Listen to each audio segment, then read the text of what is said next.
Hello, and thank you for joining us. My name is Dr. Sarah Elise Cloutier, and I'm a senior admissions expert with BeMo. Over the next 30 minutes or so, we're going to be talking about how to improve your GPA without necessarily increasing the amount of time you spend studying or turning into a bookworm. This is a big question that goes through a lot of students' mind as they're studying. How to improve the efficiency of studying without necessarily increasing the amount of time I spend studying. So we have 7 key tips to share with you today. We're first going to start with having a vision of your future and thinking big, followed by studying to learn, not to earn marks simply for your transcript, being actively engaged in the learning process, being able to study efficiently, developing the optimal learning environment, focus on you beyond academia, and lastly, remaining positive and confident throughout your studies.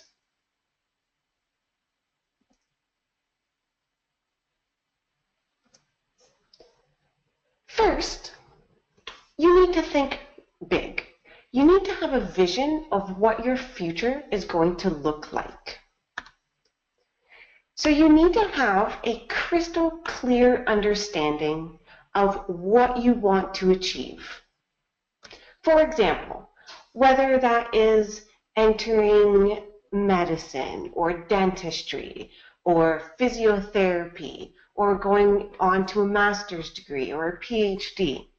Whatever that is for you, you need to have an understanding of what it is. So then when you're frustrated or when you're in a slump, you need to remember your overall goals, and that will help you persevere through the difficult times and give you the motivation to keep studying and keep moving forward. Secondly, you need to have a crystal clear understanding of what you need to do to achieve your goals. This means that you need to understand what you need to do for your future applications. Think about what the admission committees are looking for in your profile, and then you have to understand how you can present what they are looking for. For example, are they looking for people with research experience? Are they looking for people with extracurriculars, work or volunteer experience, along with having strong grades and a very professional personal statement? To figure out what exactly you need to do to achieve your goal, we suggest that you start by looking at the program websites. Look at what they require and look at their application. Even if you're, let's say, 2, 3 years away from applying, or even 4 for that matter, it is a good idea to have an idea of the things that you need to present to the admissions committee. Then you can start to think about what exactly you need to do to reach that task and present yourself accordingly.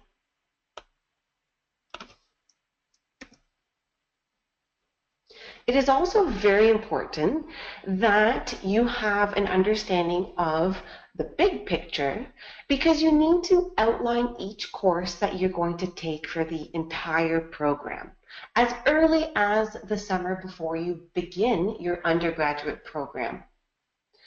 Please take advantage of the resources provided to you at your school. There are program counselors that are there to help you plan out your courses and make sure that you are meeting all program requirements to graduate with honors or a double major, for example. There are also program calendars and outlines of all the courses provided to you on the school website for whatever school and program that you are in. So do take the time, invest the time to look at a broad scope of what courses you're going to be taking, so that way you are preparing yourself for your future.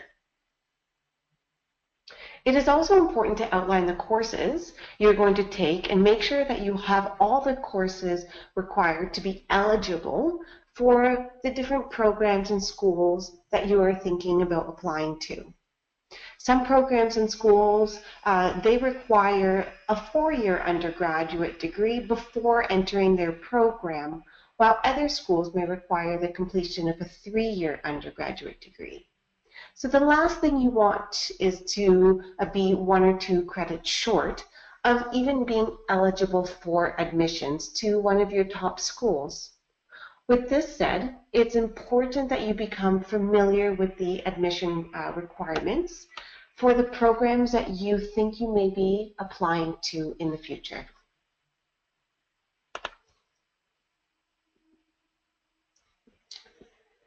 Moving forward, remember that you are putting a lot of time and effort into your education, not only for the purpose of earning marks on your transcript, but for you to grow as a member of society and as a generator and contributor of knowledge. So you can think of your current studies as the flame for your future studies. Your professors are providing you with the foundations. They're providing you with a way of thinking and critical analysis amongst a slew of other skills to point you in the direction of your future career. What they're doing is they're giving you an education that is like a taste of what is out there in terms of knowledge and knowledge that you can produce. So it's very important that you are studying to learn. You're not studying simply to earn a mark on your transcript.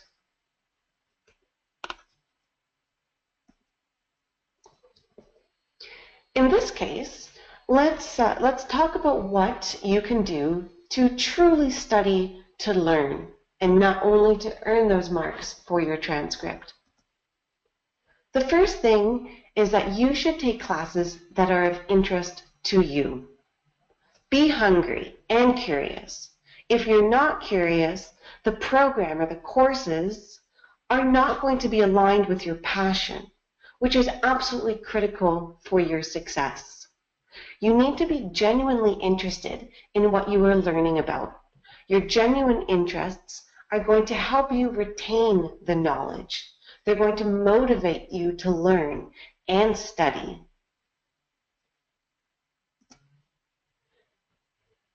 Furthermore, you want to take courses that are assessed and evaluated in ways that work with your strengths. And make sure that if you are strong at writing essays rather than multiple choice exams, take courses that have examinations based on essays, not multiple choice exams.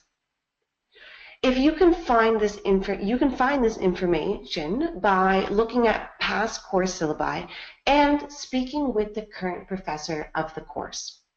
You can bluntly ask the professor what the style of examination will be.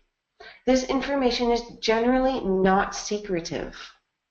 If you have to take a course that is through multiple choice, and you know multiple choice is not one of your strengths, please refer to the books and aids that can help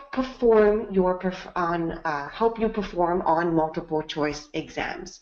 You can also speak to your program counselors for assistance, so you can learn the strategies that you need to apply to help improve your performance and your marks. It is also very important that you learn to accept feedback and learn from the feedback. Don't let negative feedback set you behind because you're upset, for example. You want to use the feedback to move forward. So if you do poorly on a midterm, speak to your professor, collaborate with your friends, or reach out to your TA when possible to find out why and what you can do to better understand the material and to perform better on the exam. Now keep in mind that if you have a genuine interest in the material that you're studying, this is more than likely going to help you be successful in your examinations.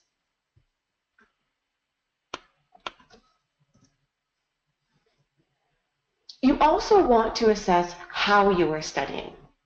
And is it a good technique for you? Although you may be studying, you may not be studying in a way that is effective for you and helping you truly learn the material. If you're stuck and don't know what other techniques to try, or you're not exactly happy with your performance on your examinations and are wondering what you can do better, try to seek out your academic counselors and your professors and teaching assistants, for example, and even collaborate with like-minded friends to learn about ways that you could potentially modify your studying that aligns with the way you enjoy studying or learn the material.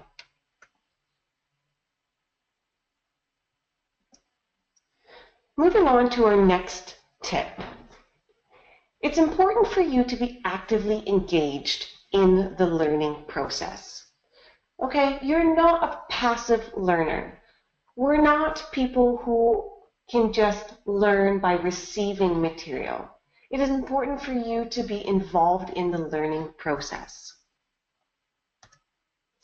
With that said, participate in class and engage with the professors.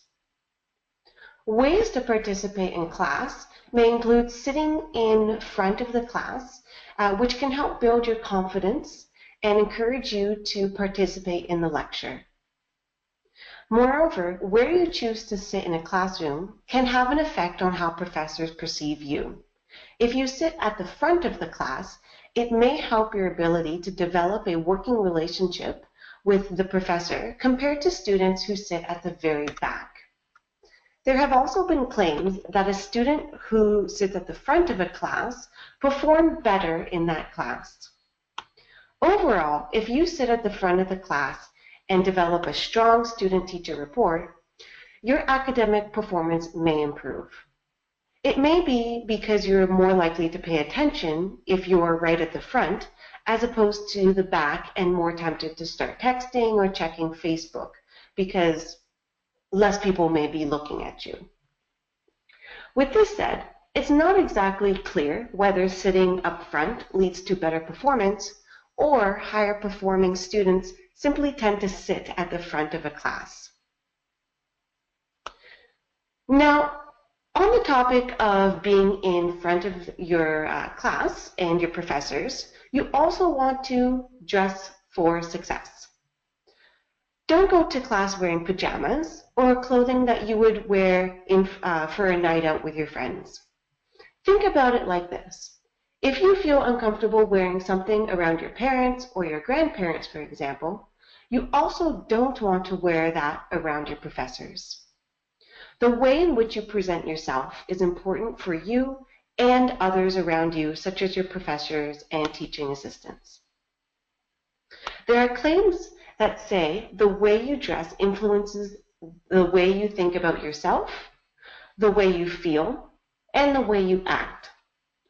When you dress up, you may feel more professional compared to dressing down, and may be better mentally prepared to study and learn. In terms of your professors, or your TAs, for example, you also don't want to give them reason to think about the way you dress. You're speaking to your professors to seek assistance, or for whatever reason, so you want your professors to take you as a serious student.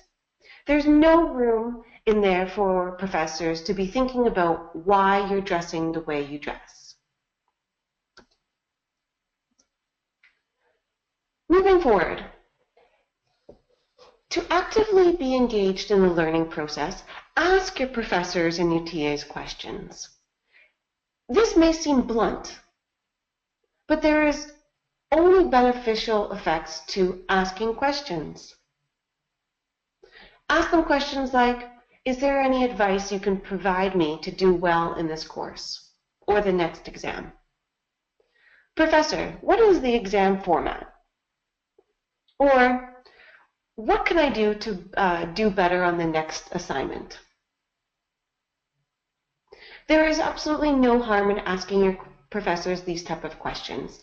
They're there to help you, and they want to help you. So take advantage of this. Next, take advantage of laboratory time or office hours. This is a great time for you to clarify questions you may have. It's also a great time for you to reflect on your learning and truly solidify your learning.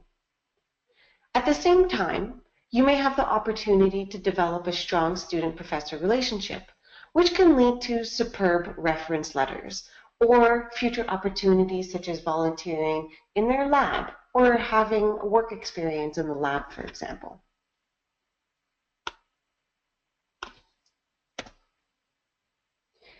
Being actively engaged in the learning process also means doing problems, practice problems.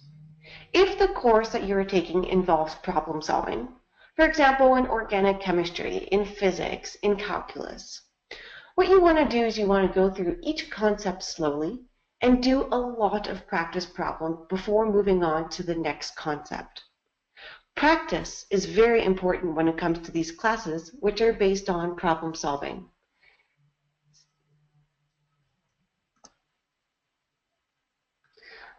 Lastly, you don't want to skip class unless you are truly a self-learner.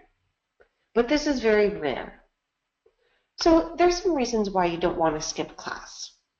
Well, first of all, when you go to class, you have less work to do in the long run. Because when you go to class, you're listening and you're learning. This means that you will spend less time going through the textbook, searching for explanations, and ones that you understand. Also, many professors ask questions on exams that are only discussed in class. They're not on PowerPoints, and they're not on or in the textbooks. So it is to your advantage to attend all of your classes. And in some cases, some classes you'll receive marks for going to class. So there's required attendance. Let's say there's 10% of your overall score is based on going to class. Why would you not go to class? And why would you voluntarily lose that 10% of your grade? So these are areas that you want to pay attention to and know when signing up for a course or being enrolled in a course. And lastly, you're paying for the class. It's just a waste of time and a waste of money if you're not attending classes and you're not putting in the effort. So remember, the effort and the time that you put into your learning is going to help you be successful and earn fantastic grades without necessarily becoming a bookworm.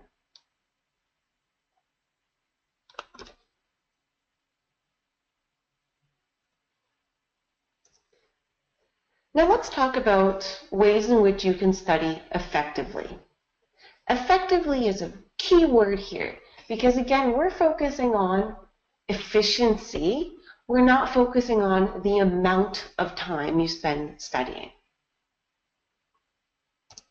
First and foremost, to be effective, you need to organize your time so that way it benefits you. For example, are you a morning person or are you a night person? When it comes to scheduling your classes, work with your strengths. If you are a morning person and you're alert and you're up and you're ready to learn, schedule your classes in the morning. So that way you have greater learning benefits. And if you have, let's say, a morning off, wake up and Focus on studying bright and early because that's when you are most alert. If you're a night person, try to schedule your classes during the evening. Or if you can't schedule your classes during the evening, use that time to study because you know that you are at your peak performance during that time. Another way to organize your time is to have a big calendar. And here you write down all of your due dates, all of your exams, and other important events that you have going on in your life. You need to see the big picture of what is happening to manage your time. For example, if you have 3 assignments due on one day, this is not something that you want to learn the week before or a few days beforehand. You want to have a clear understanding of what's ahead so that way you can properly schedule your time and complete all of your tasks and have all of your studying finished beforehand. This will also help reduce anxiety because you know what is going on. Secondly, have a weekly review of all new and old material. For every 1 hour of class, you should expect to have approximately 2 to 3 hours of study time. This includes reading the material before class, writing your notes, fixing your notes, rereading material, and doing any practice problems. You don't want to wait until the end of the semester to realize that you don't understand a concept. So by reviewing all of the material once a week, you're keeping up to date with your understanding and your learning. So that way throughout the semester, you will continuously build on your learning without having any gaps and misunderstandings.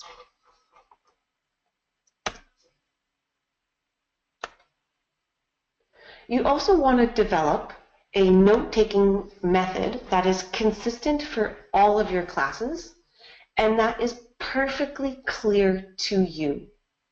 Effective note-taking strategies may include immediately after each class, or at least on the same day, going over the required readings and summarizing notes in your own words, so that way you can clearly understand the material.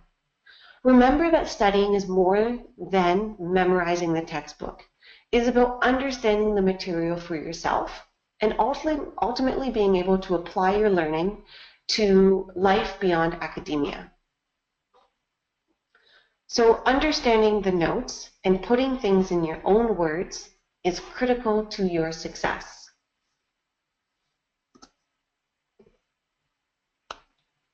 Studying effectively also includes following the course syllabus. The course syllabus are guides to your studying in terms of big concept that you should be learning. There's a lot of material in your textbooks that the professors are not going to focus on or even discuss. So if you're strapped for time and you don't need to focus on all those details as much as the bigger picture concepts that the professors are highlighting in the course syllabus. So please use the syllabus as a guide to your learning and studying.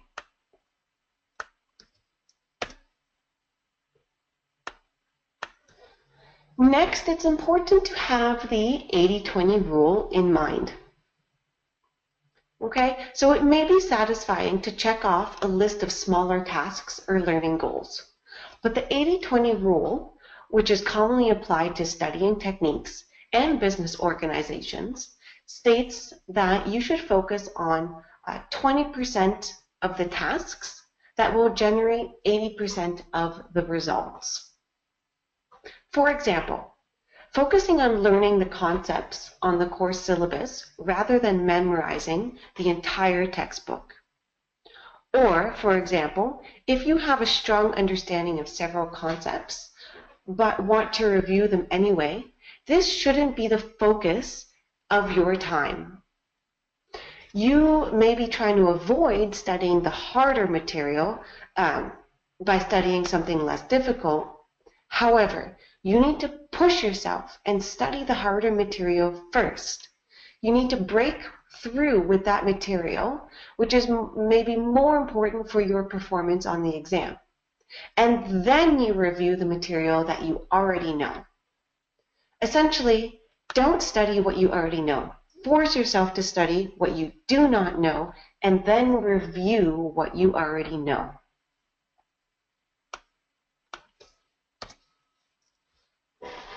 Next, practice the speed reading technique.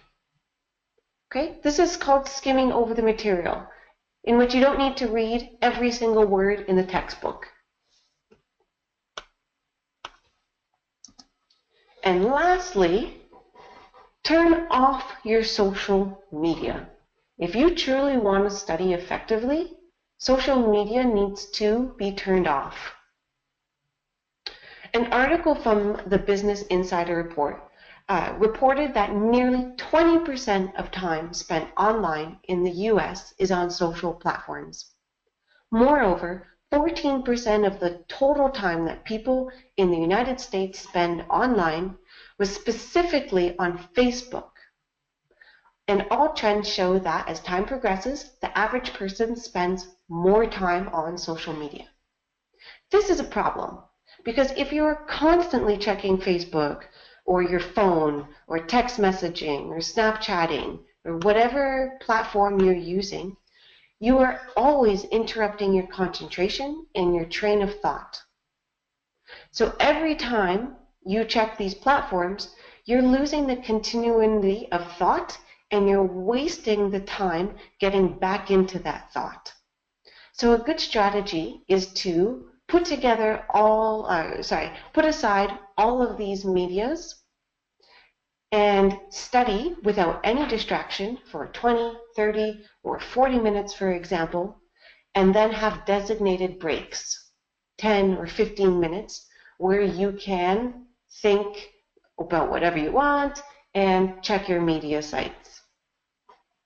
But having continuous study time is absolutely essential and will save you a lot of time in the long run.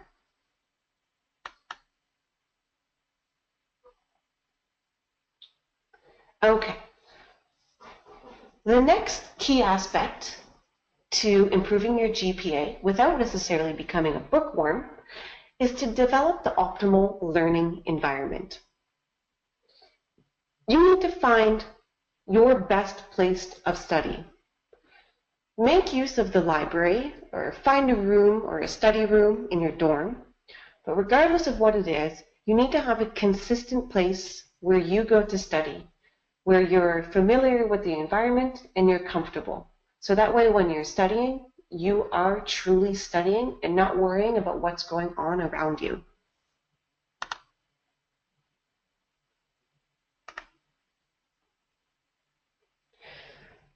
Next, remember that you are the average of the 5 people closest to you.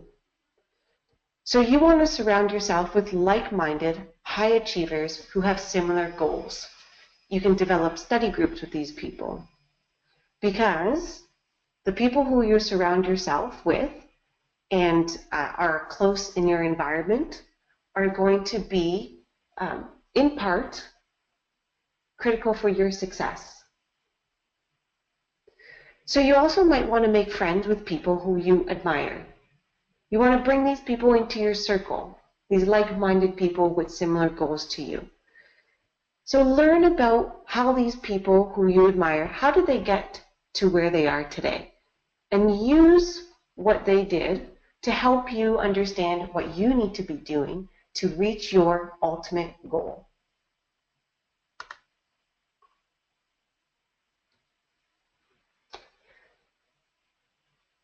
The next tip is to focus on you beyond academia. Okay? You need to make time for you, as balance between personal and school life is essential for your mental health. You need to exercise, engage in the theater, spend time with family and friends. Okay? You also need to set goals and rewards or incentives. There's nothing wrong with giving yourself rewards for doing a good job.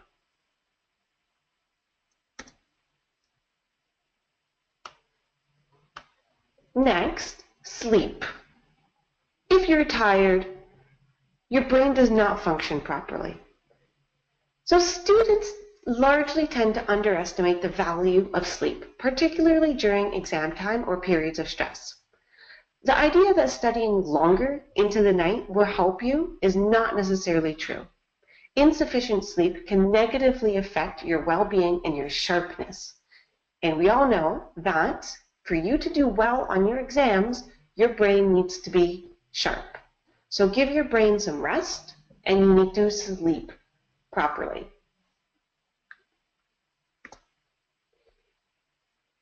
Also aligned with focusing on you is that if you have a disability, don't be shy, and you have to let your professors know.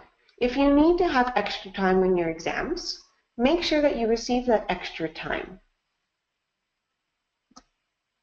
You also don't want to feel guilty for not always studying. Your brain needs to release itself from schoolwork during your time off, so that way when you are in school mode, you are 100% dedicated. Take at least one day off to rejuvenate per week. The brain, just like any other part of the body or the brain, needs to recover. It needs time to heal. Okay? So having time off is beneficial, and you don't want to feel guilty for having this time off. Lastly, although we're talking about focusing on you and beyond academia, it's important that you do avoid alcohol during the school week, as hangovers and late nights will drain your brain and your ability to focus on your schoolwork.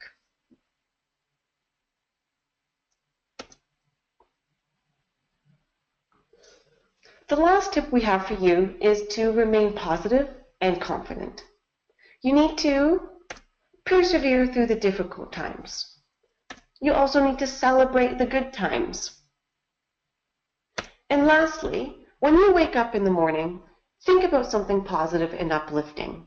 The minute you wake up and open your eyes, begin by having one positive thought and reminding yourself of the great opportunity that is ahead of you today. Reinforce the notion that you are fully confident and you are prepared to face anything today. One positive thought in the morning can transform your entire day. Remember that it's all about putting yourself in a positive and confident psychological state.